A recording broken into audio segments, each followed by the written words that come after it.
Blessings and good morning or good afternoon. My name is Danalia Castell, and I'm privileged and honored to be here as part of our global women's group called the Fertile Ground for Co-Creation. And we are here as part of the global movement called the 7 Days of Rest and Sacred Renewal.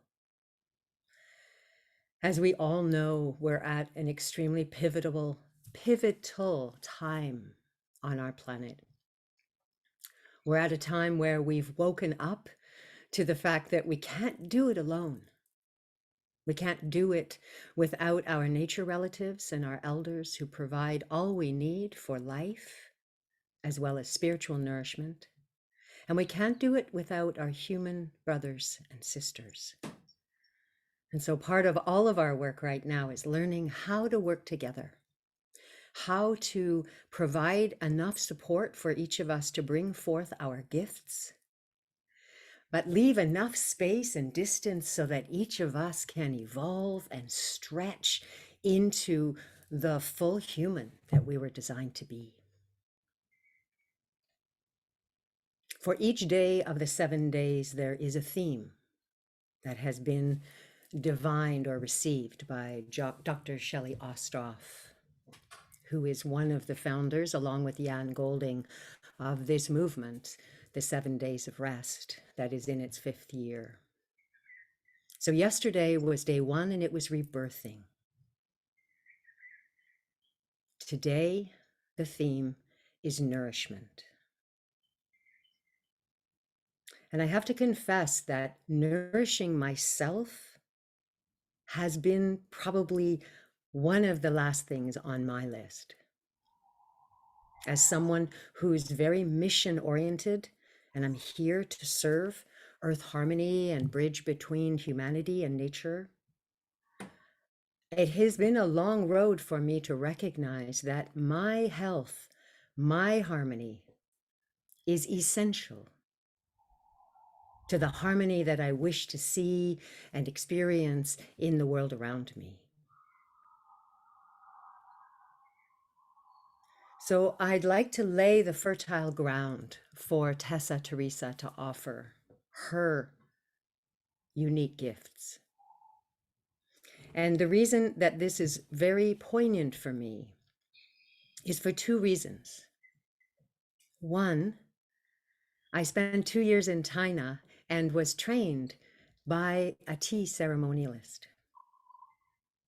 And one of the primary important things about tea ceremony, of which Tessa will lead us in her version of it, is to be really present with the tea itself, to slow down and take time to be with the spirit of the tea, the qualities of the tea, the medicine of the tea, and the magic of the tea. So this is a dear, dear experience to my heart. The second reason that I wanted to lay the fertile ground for Tessa is that we met last March after I saw her share her story about creating the coral sanctuary where she lives off the coast of Fiji. And I approached her, recognizing a sister whose relationship with Mother Ocean felt extremely resonant and a beautiful mirror to my own. And I was guided to invite us to meet in ceremony with her beautiful Mother Ocean. And so we have this lovely recording of our time together in which she introduces her ocean to me.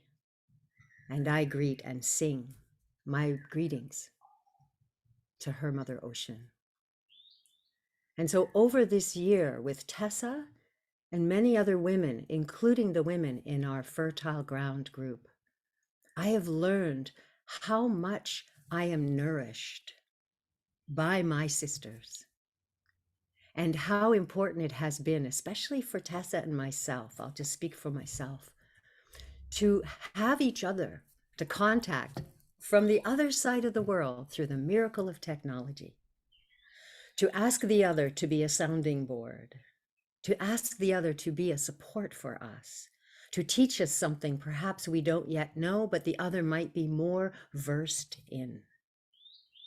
And so I'm thrilled and honored to offer now some sounds to open the beautiful listening space and to warm up the fertile ground for Tessa to take us on a journey with her unique gifts and her relationship with the plant kingdom in her medicine garden.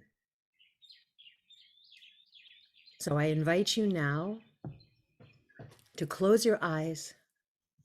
If you wish, you can turn your screen off and to sit back, connect with your breath, be with the sacredness of yourself, and allow these sounds to open the fertile listening into which Tessa will drop her pearls of wisdom and deep connective light.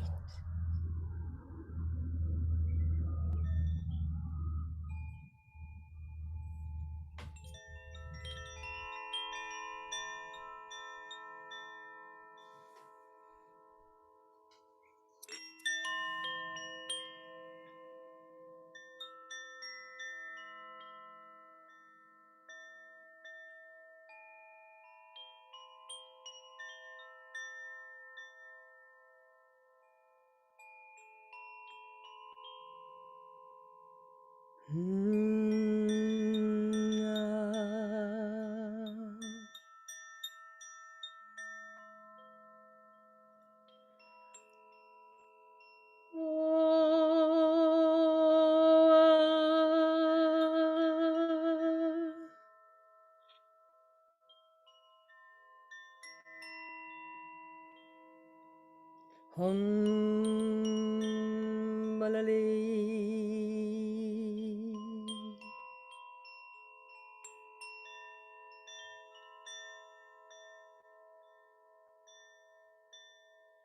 Dambata kiyama lai mawi.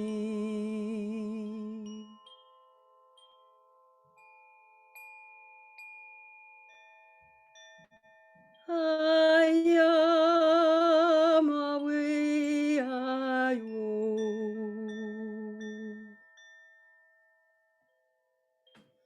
Hambali kaya.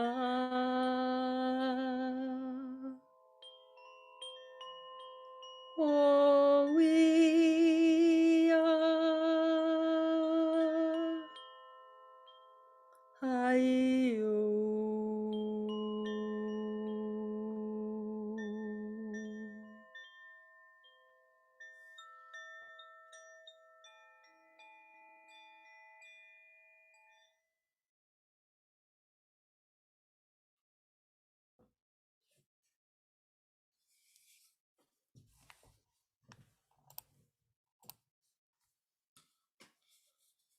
And now, as we prepare to go to the garden, I invite you to follow this sound.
Welcome,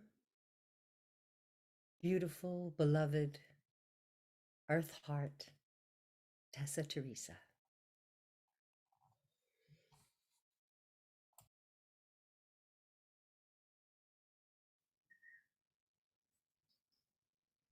Nisayan Vinaka, Danelia, thank you so much for that beautiful introduction and the reminders on the sacred reciprocity that is part of life, just as much in the human world as it is in nature. This is sacred law, and when upheld, the healing and the learning that comes through is multifold. Thank you. Thank you, sister.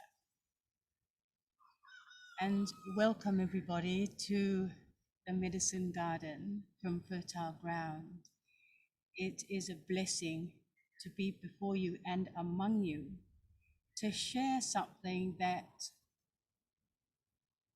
is constantly growing, is a constant growing knowing, and is just so dear to my heart, my soul, my body, my everything.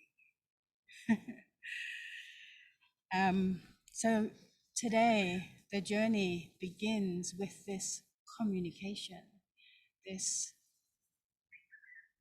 exchange of nourishing between human and plant. We're surrounded by this amazing green abundance, and they are here to help us on this journey in spiritual ways, in healing ways, as we are them. It's a partnership, and you know this by the very basic fact that we breathe in what they breathe out. And you just cannot get more basic than that. So, one of the first things about communicating with plants, it begins in the very obvious, and it's the same with the human. It's by appearance, and it's by invitation. And I find that the medicine lies in the wildness. It lies in wild places. It lies in wild plants. And wild plants are hardy and they thrive so easily. So don't be mistaken by the conception of a weed being something intrusive. They're there for a reason. So as you walk about wild places or in your garden, if you notice in your countryside, plants that are abundant are signaling to you. They're telling you things. They turn up for a reason. And one of those plants that turned up just like magic in my garden was what we called totondro.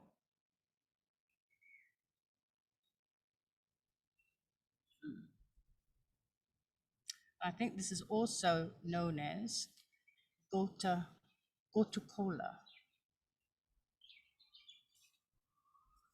Maybe very similar to pennywort. And these little helpers turned up when I was having some issues with my memory and often speaking about it like, oh my goodness, I can't forget, where did I leave my keys? This is a constant thing. And my kids would roll their eyes up. and I was having trouble remembering things, little things.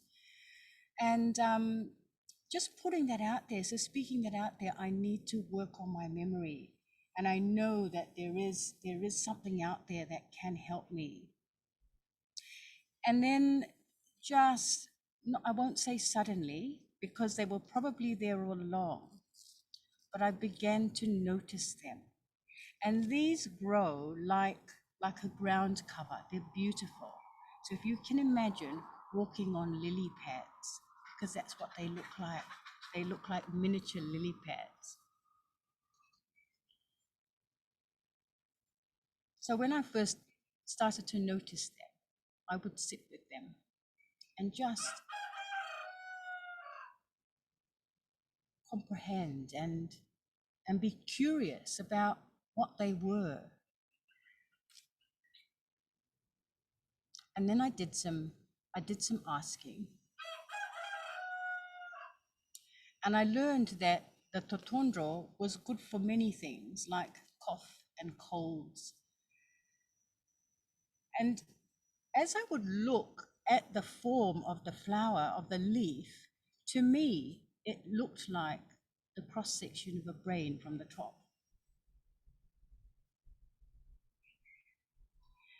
And I thought, I wonder if this has got something to do with my ask or my memory and being able to cognize things and balance. So I began to pick them and chew them every morning. The effect was slow. And then I did look it up and I did do further research. And I came to an understanding, not only through my exploring and experimenting on myself, but also by what I found in other cultures. And the gotukula is medicine for memory. And I also found that with this contemplation of the form of the leaf, an awareness about the importance between balancing of the left and the right hemispheres of the brain. So balancing between these two aspects of ourselves. I continue my journey with the totondro, and she continues to teach me. And I now add them to so I started off just chewing them in the morning, and now they go into my smoothies, and I sneak them into the eggs so that the kids can have them as well.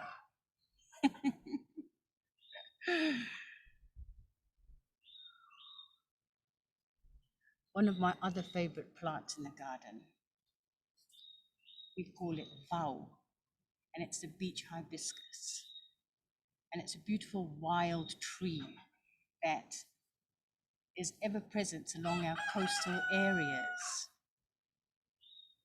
So the Vowel plant creates rope for us many islanders in the Pacific. And the Vowel plant has many different uses that are commonly used. Most of them are topical uses for sprains and bone breakage. But for this sort of use, you really need to know what you're doing. I discovered another use for the vowel, and this was by observation again, and just sitting with the plant and allowing curiosity to lead me. So this is a vowel leaf. And what happens over time is there's certain insects that like to come and munch on the leaves.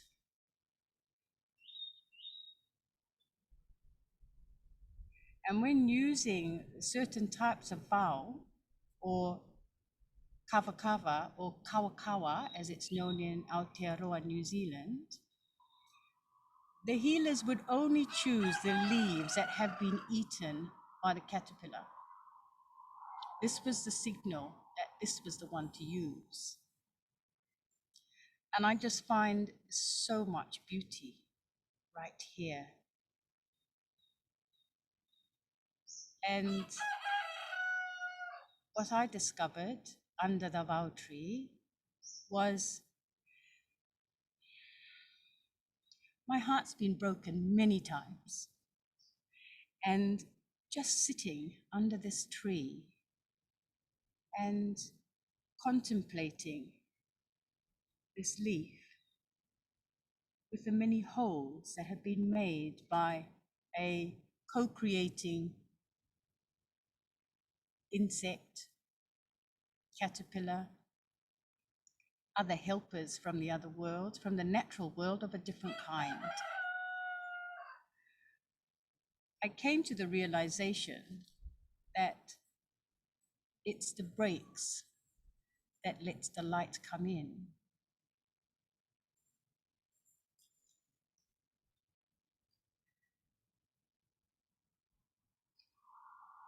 When I came to this beautiful poetic understanding, I picked 3 leaves and I slept with them right here. Just asking and inviting and understanding on this beautiful idea about the breaks and the light. And that night, I had the most profound dream that confirmed this. So the vow and its ability to heal a broken heart is part of the growing knowing. And when I say growing knowing, this is part of us and our willingness to explore and invite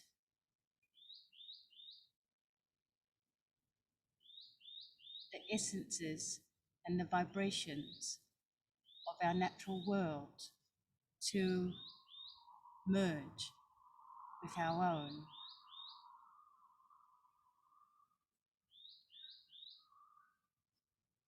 And this is a beautiful truth that exists just at the edge of our understanding. And it's always there. And it's part of the promise, if you like, of being human and being a co-creator and walking this planet with partners that surround us in nature, whether the standing ones or the flying ones or the swimming ones. And the medicine is all around us.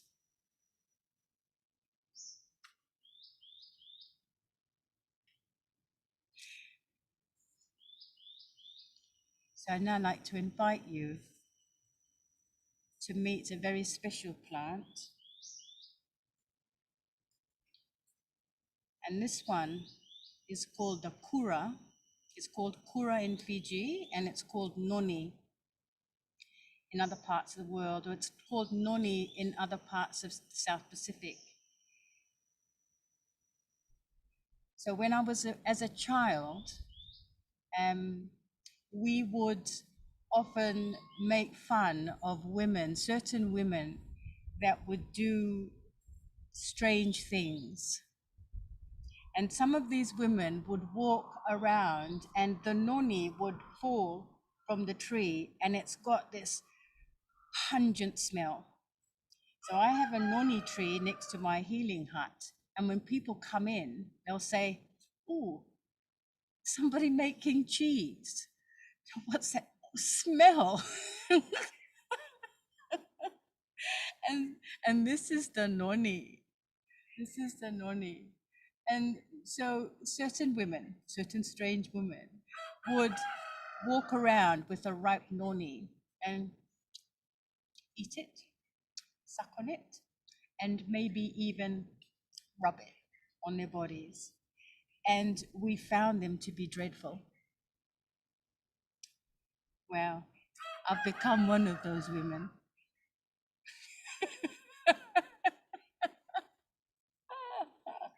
I get it now. I get it now.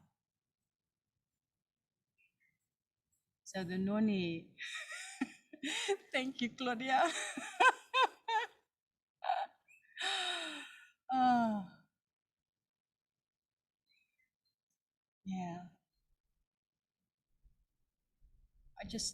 I'm just feeling so much, oh, so much beauty in life right now, so much richness and abundance. I'm feeling so moved. And what I know is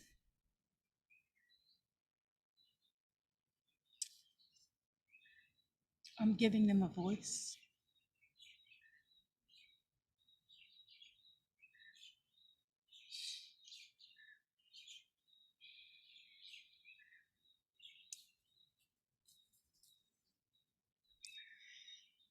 The noni fruit is very sort of knobbly, and it's got these little rough spots on them. And sometimes you might find a really funky one like this one. It's got a little extra node. So this is the thing about observation.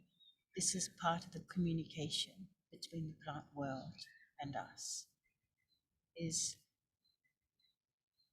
we look and we appreciate and we wonder, why? Why is this so? And you invite the answers to come so that your knowing grows. And it does.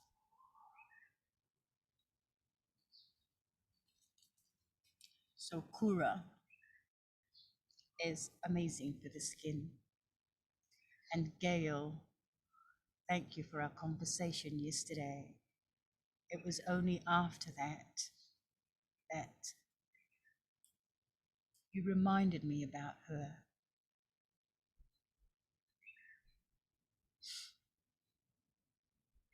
And this is part of the growing knowing. It's a communication between sisters, between humans.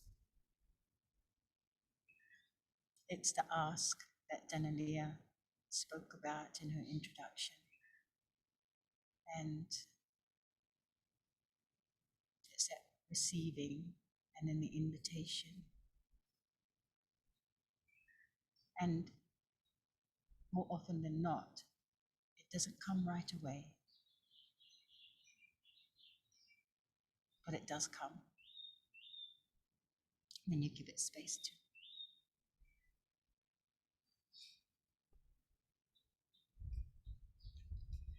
So when we are receiving the healing and the growing knowing from the plant world, we do it in a sacred manner. And it doesn't have to be elaborate. It's simple. It's as simple as an exchange of breath, which is the truth.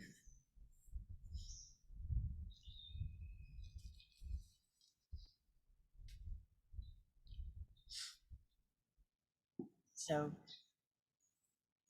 the magic in the medicine is about the exchange between the elements and what happens when two or more elements come together. So if I were to walk in my garden and pick the tondrel, how does the medicine get released? It pops into my mouth, and there's motion, and there's liquid, and then something gets released. So there is a combination of elements. There is a transaction, a transformation taking place. And just as important as this elemental transformation, actually one of the most important things is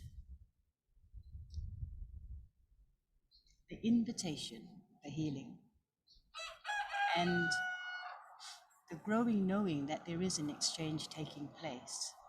And so when you are aware of receiving, what do?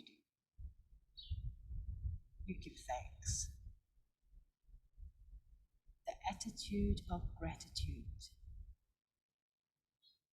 is the currency, it's the frequency that's needed for the healing.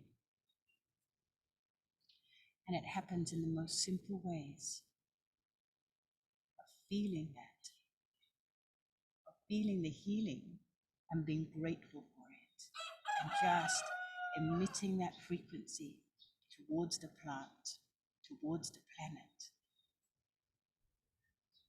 towards the medicine.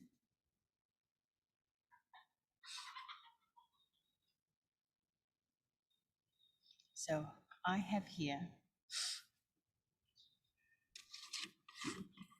a brew of sorts. And I say brew in the most simple of terms.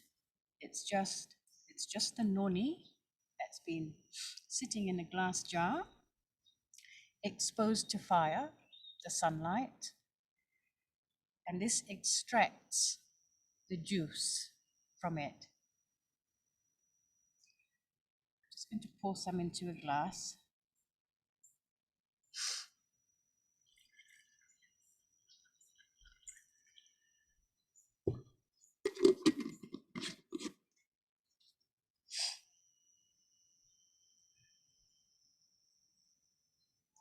So the act of taking plant medicine is also taking responsibility. So it's quite different from popping a pill.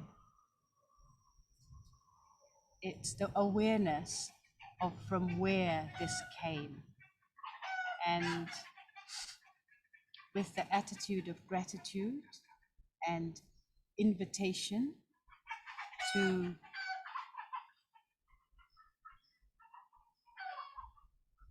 the chickens agree. Being very noisy. Yes, and my chickens also do have noni. So I'm going to take the noni with you, and I'm going to move my computer around so that you can behold the tree.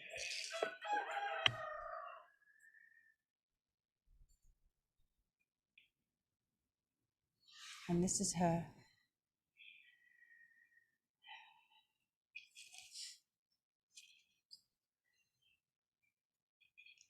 I start with a little song.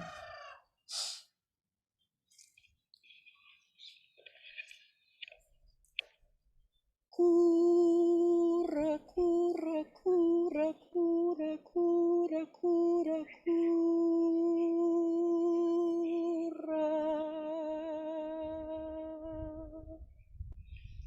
And I'm singing into my glass and gazing at the tree. Kura, kura, kura, kura, kura, kura, kura.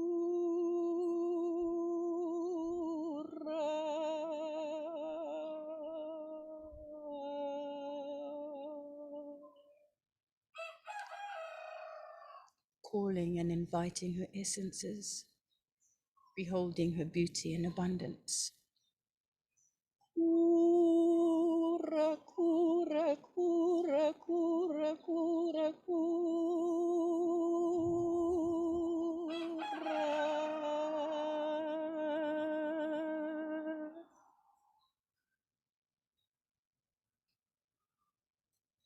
Thank you, thank you, thank you, Kura, for your healing essences.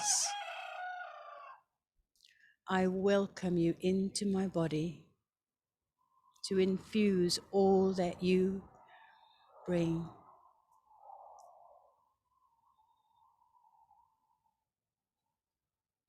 I welcome your healing so that all that you come into contact with is robust and has the highest vitality of my highest organic state. Thank you, thank you, thank you.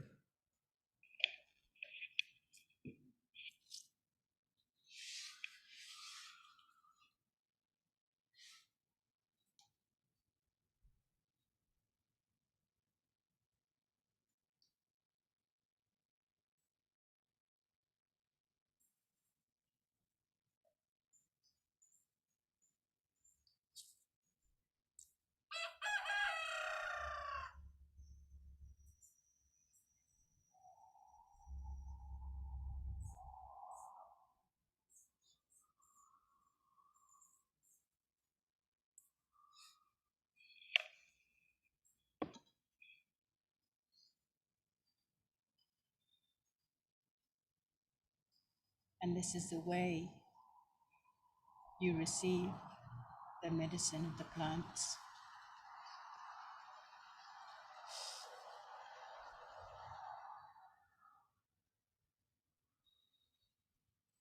And these simple acts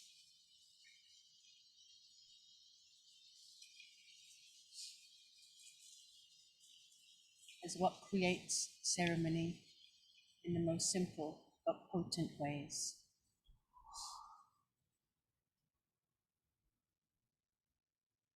And now it's raining.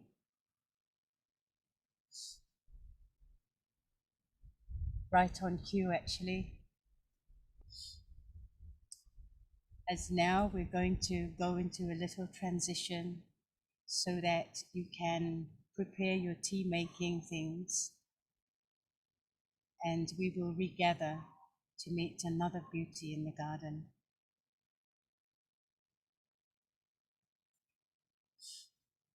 So I'm just going to turn my screen off for a moment and pop out of the rain. And I invite you to collect your loose tea leaves and gather some hot water and a teacup. And you'd like your cup to be rather tall, like a mug. It's not your Chinese tea ceremony style. This is it's just like having a cup of tea in the kitchen. So I'm turning my screen off and I'll be back in a few moments. Thank you.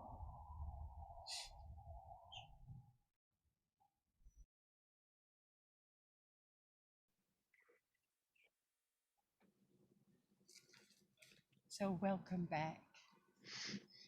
We're now in the healing hut, which was also gifted by the garden. Everything in here is in its most natural state. So the roof is all made of the vow that we spoke about that heals broken hearts, and palm fronds. And the walls are bamboo. And yeah, that's another story about how this one was made. Story for another time. So let's come back to the tea. The tea that is a she. So this is from the Tulsi plant. And again, when we are harvesting leaves, it's always by observation that we make the decision on when it's the right time to pluck that leaf. I know that in the normal black or red tea that is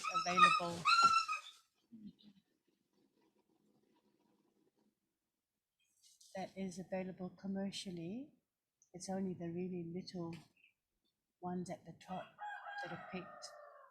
But for these, we pick it when it's most mature.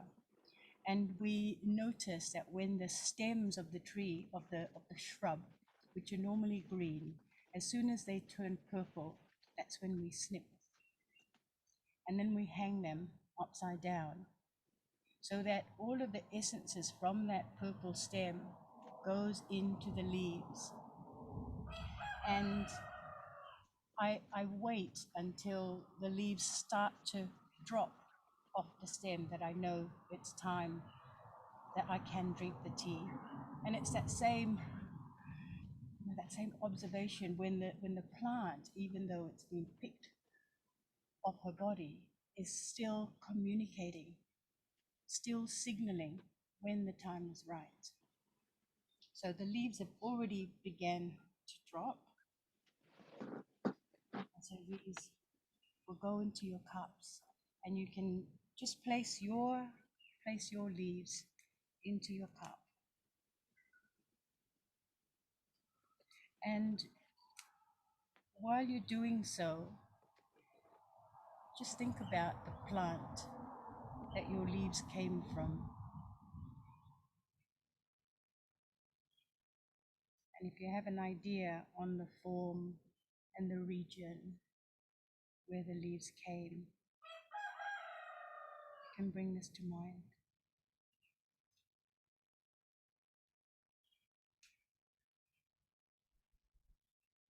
So as I'm doing this, I'm going to be speaking through most of it. And this is simply as a guidance. When you're making your tea, obviously, you are in silent contemplation.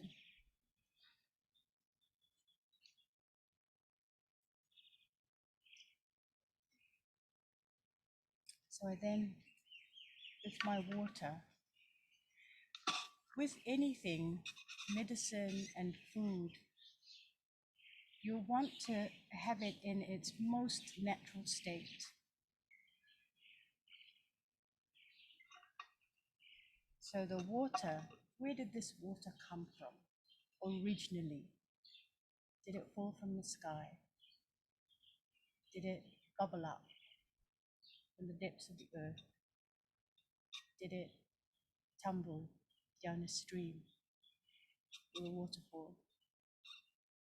Was it in the ocean, and did it go through a desalination process? Where did your water come from? As you pour your water over your tea, think about these things and offer your gratitude to the water.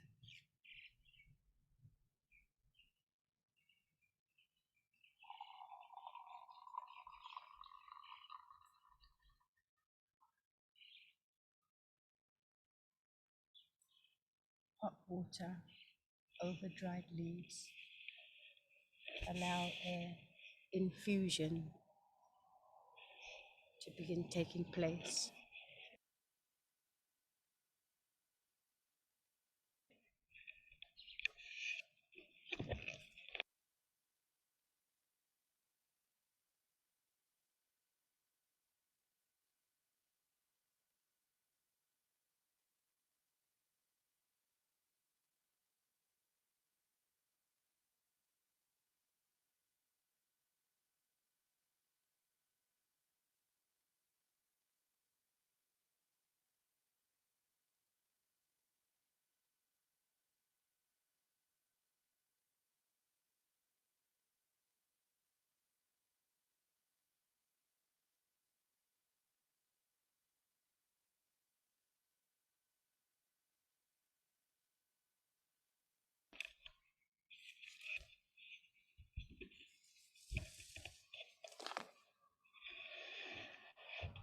Can you hear me now?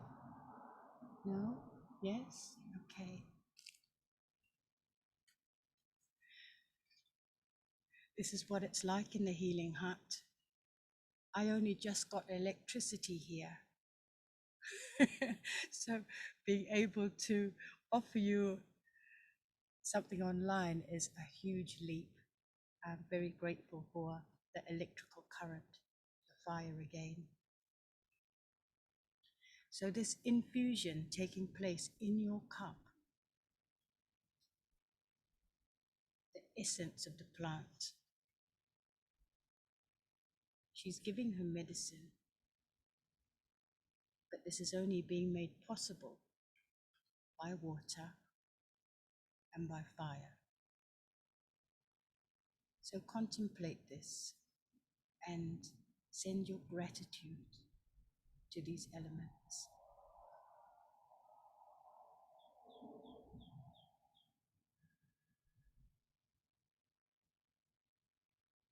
And we'll do this for a few moments, just allowing this infusion to take place and adding your essence of gratitude into the mix.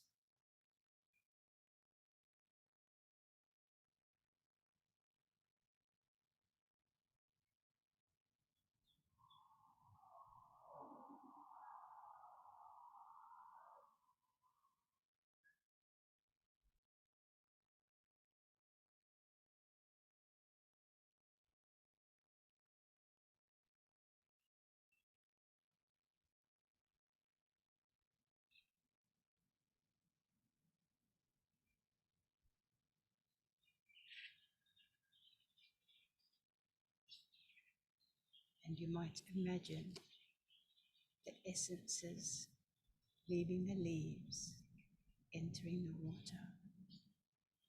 How does this happen? Is there communication between them?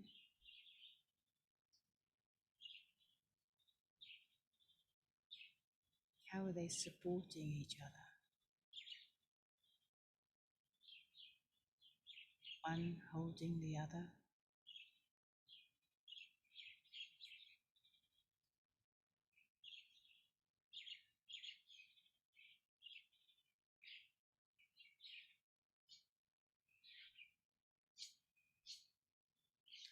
And then you slowly, gently begin to sip your tea, inviting that essence of the leaves into your being.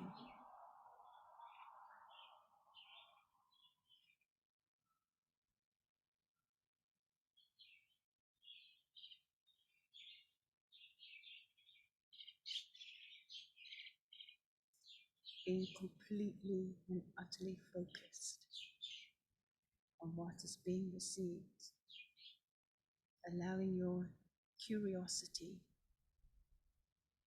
to open up the subtle fields of frequencies.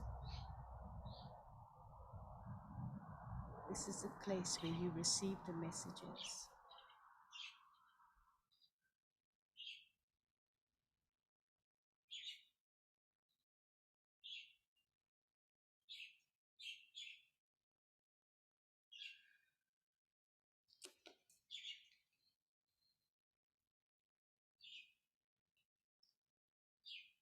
Now bring your cup and hold it just at your heart center.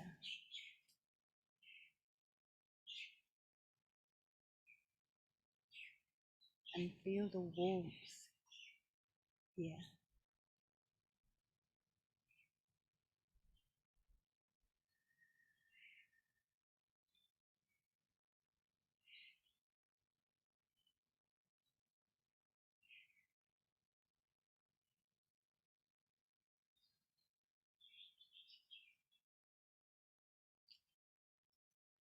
And just as you enjoy your cup of tea,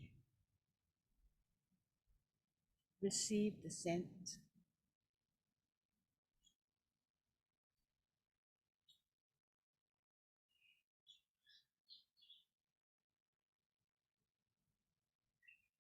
the taste,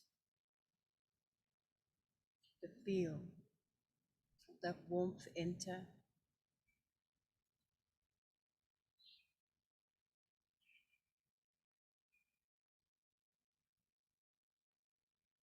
And just invite the medicine of the tea into your field.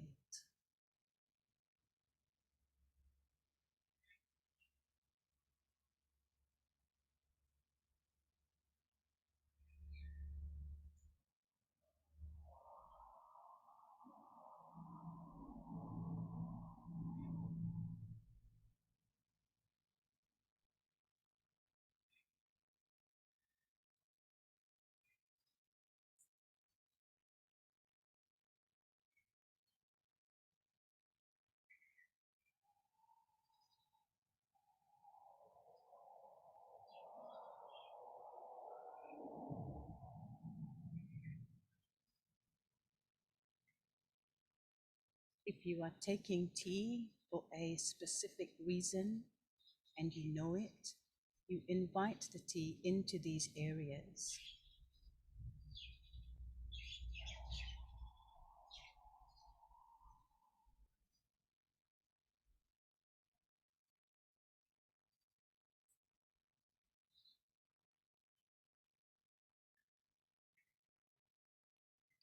Or if you are simply exploring what the tea is here to teach you with, you invite this into the space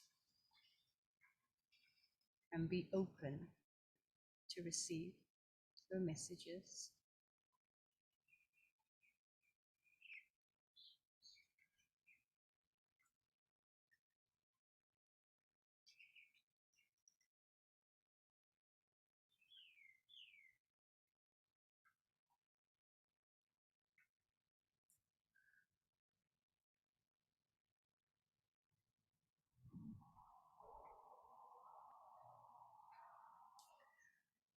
the Tulsi tea that I drink now has these beautiful balancing properties.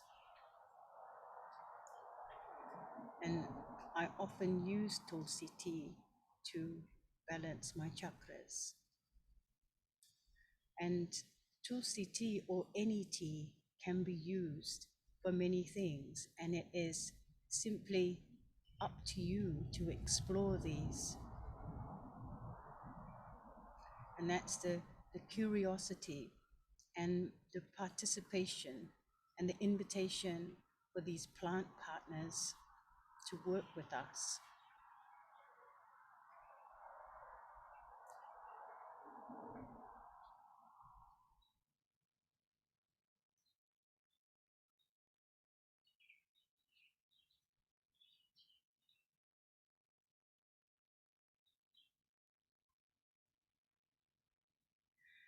And you can make your tea ceremony as simple or as elaborate as you like. Things that set the scene: candles, incense, sounds, music, people, if you like, or solitary.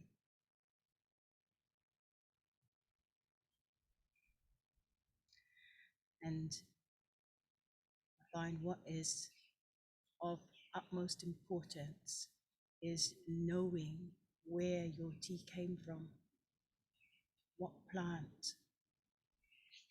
Bring that image up in your mind or sit before her. But it is just as powerful to use your imagination to call that up and see it in your mind as though she is right before you, and connect with her one-on-one in a very respectful manner, but loving as well. Know where your water came from. If it came through a tap, where was it before that? Was it in a holding tank, a reservoir? Where before that? Allow the water to take you back to its source and see it there.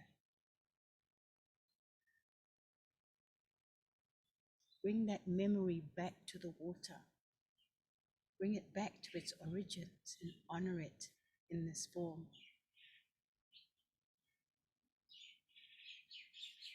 What happens when water is heated? What is used? Where does that heat come from?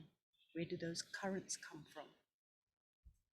Where are those currents in your body, in your relationships even?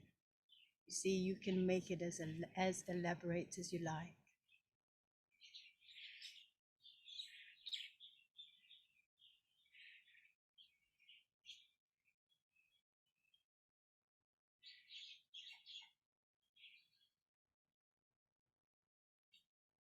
And what happens when we participate in this realm?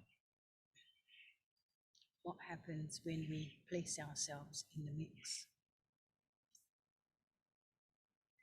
We are the creators, co-creating amongst partners on this planet. Plantness.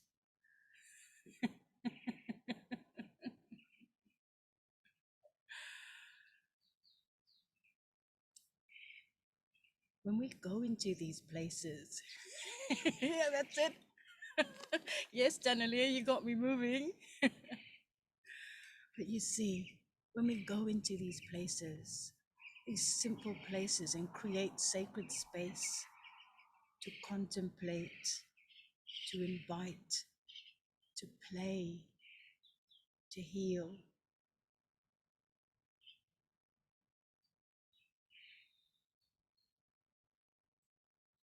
we experience the richness of what is already ours,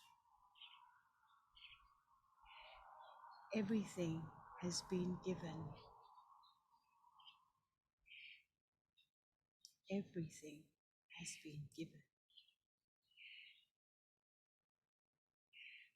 And it's just what we do with it or not. And most have chosen not to, simply because they haven't had the chance or haven't been invited to. But I really encourage you to bring back the curiosity that you had when you were a child. Bring that back into your life now and learn to play again. Because life is a game and it can be fun. And somebody said and continues to say, life is a game and love is the checkmate. And for me, the way there is through curiosity and this reciprocity with gratitude.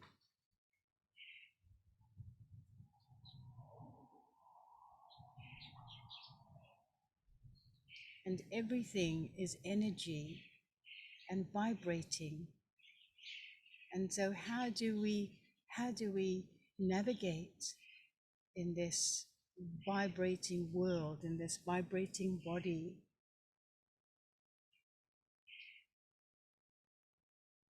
I've learned something so simple and so profound, and I practice it as many times as I can. And it's got to do with frequency and currency. And we find ourselves in a world, on a planet, and many of us who are very connected to nature are feeling hurt that the planet is being disrespected in many ways. Well, I found a very simple way that repays that debt, if you like, the debt of extraction. And it is, I'm going to say that 3 times, for good measure. It's the attitude of gratitude. That's the frequency, that's the currency that's needed to be thankful, to be grateful, and to say it and feel it, and continue to receive the abundance that is ours as our birthright on this planet, on this beautiful mother. So thank you, Wahine. Thank you, Marama. Thank you for being alongside me in a simple place like my grass hut and in my garden with chooks and dogs and whatnot, and very recent electricity, having a cup of tea. I'm so grateful for you all. Thank you, Benaka.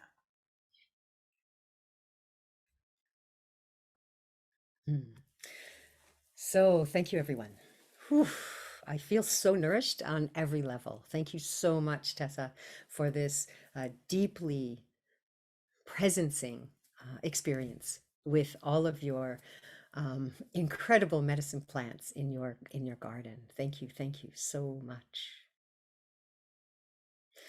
So we are continuing each day this week until Friday. As I mentioned, our day 1 on Saturday, the theme was rebirthing. Today, our theme is nourishing. Tomorrow, our theme, the theme of the event, is cultivating. So we invite you to join us with Elil Lunkry, who is in New Zealand, and she is going to lead us in a seed planting ceremony. What are the seeds are we planting for ourselves this year for 2022? What are the seeds that we are planting for Mother Earth? Then on day 4, we have communing is the theme. And our beautiful Claudia Valdez is going to introduce us to the Mayan calendar and the way that the Mayan timing frequency helps us commune with universal time and place ourselves in right relation to the web. On Thursday, we have Gail, who is here with us today, and she's going to help us understand the dreams that we are receiving at this time as we enter this new year. So bring your dreams for day 5 with Gail Thomas. And then day 6 will be myself presenting. Our theme is valuing.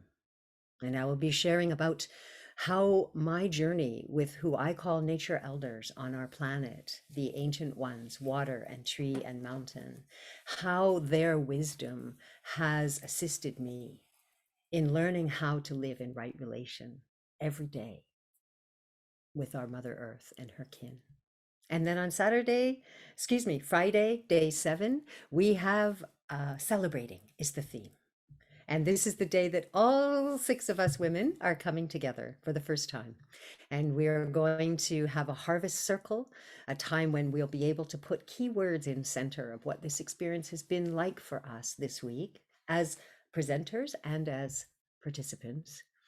And then we'll also have a dance ceremony, a transformational dance ceremony in which we're moving through and honoring the web and the alchemy of all 4 of the elements.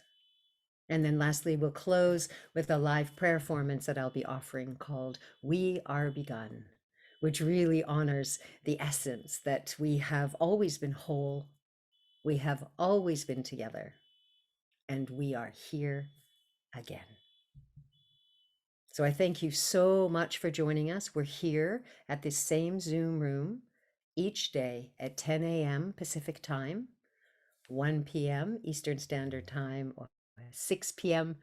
UTC time. And then, of course, it's next day, 6 a.m. in the morning in Fiji time, and a little bit later for Australia and New Zealand.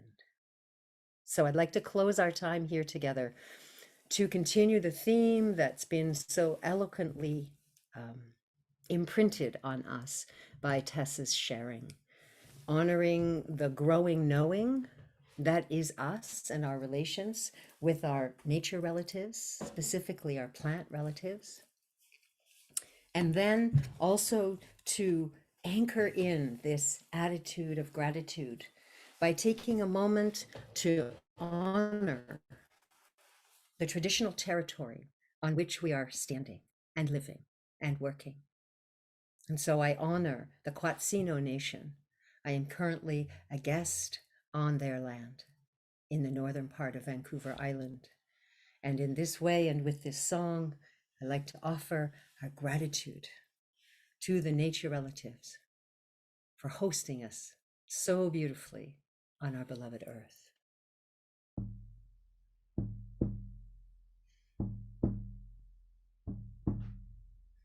Where we sit is holy.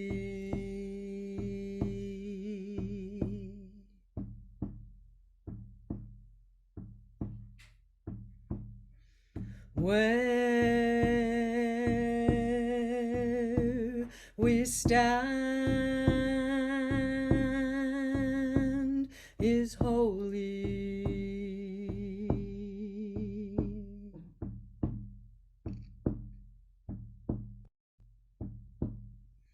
Holy is the ground.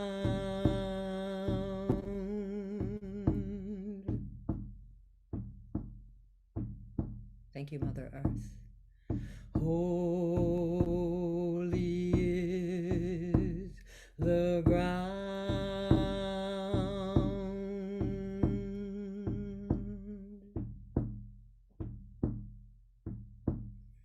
Forest, mountain, river,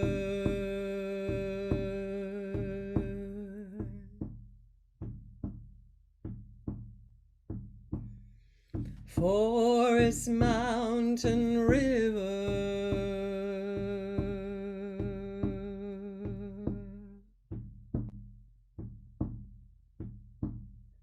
Listen to their sound.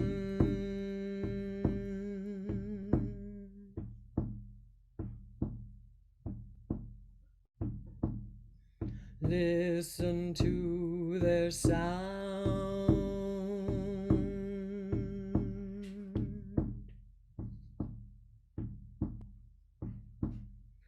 Where we live is holy.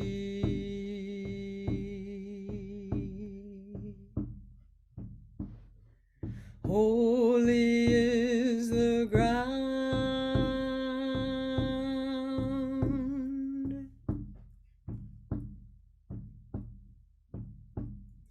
Forest, mountain, river.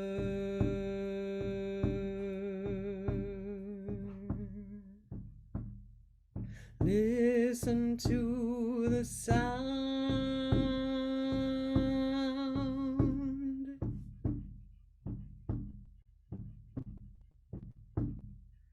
Great Spirit flowing,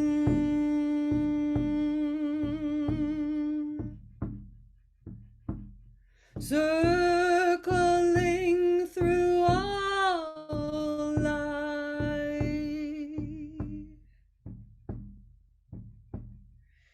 Thank you, Mother Ocean. Thank you, Grandfather Sun.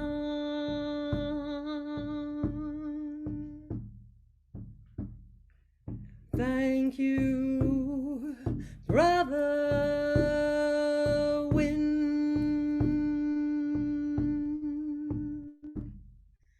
Thank you, sacred plants, green, growing, knowing, standing, rooted tree beings, life.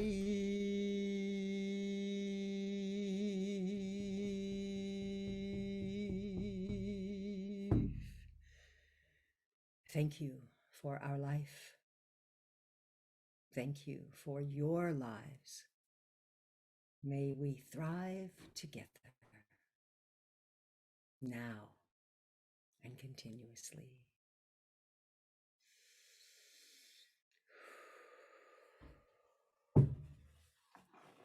Beautiful offerings today. Thank you, Gail Thomas, for teching for us, making things smooth and easy. Until we meet again. Blessings from fertile ground.